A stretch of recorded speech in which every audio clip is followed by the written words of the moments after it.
બહાર અહીંયા કોઈ આઉટ થઈને આવે તો મેચ જોવાનું ખાસ પછી બેસી રહેવાનું. ભાઈ આપણે આઉટ થઈ ગયેલે પછી ગયું એવું નહીં. આપણે આઉટ થઈ ગયા હોય તો કંઈ નહીં, બીજો નેક્સ્ટ પ્લેયર બેટિંગમાં જાય તો એને સપોર્ટ કરવાનો. ગેમમાં આમાં કંઈ એક પ્લેયર નહીં રમતો, કેટલા જણા રમે છે? તો આ ટીમ વર્ક થયું ને? 11ની ટીમ બની ને બેટા.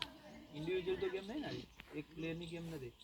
તો એકવાર આપણેથી બેટિંગમાં રન ના થાય, બોલિંગ ખરાબ પડે તો એવું નહીં કે આપણે હવે બસ આપણું કામ નહીં થયું આપણે આરામ નહીં. આપણે હમણાં બીજા પ્લેયરને સપોર્ટ કરવાનો. તો એમાંથી તમને વધારે શીખવા મળે કે તમારે 100% અંદર ગેમમાં રહેવાનું ખાસ, બરાબર. અને ખાસ 40 ઓવરની ગેમ છે, તમે નાના હો હજુ, તમારે બને એટલું સીધું સામે રમવાનું 20 એકમાં.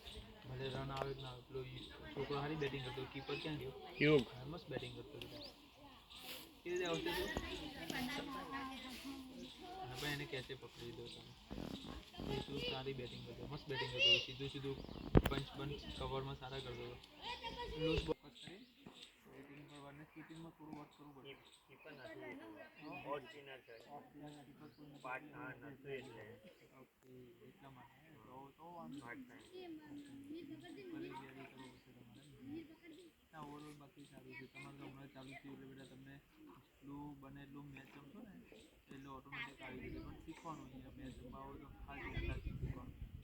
જે સર તે ખાસ ફોલો કરવાનું, બરાબર.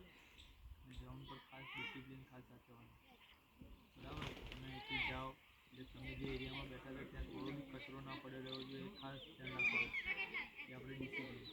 આપણે જ્યાં બી રમવા જાઓ ત્યાં આપણું પોતાનું સમજીને કામ કરવાનું, ઓકે.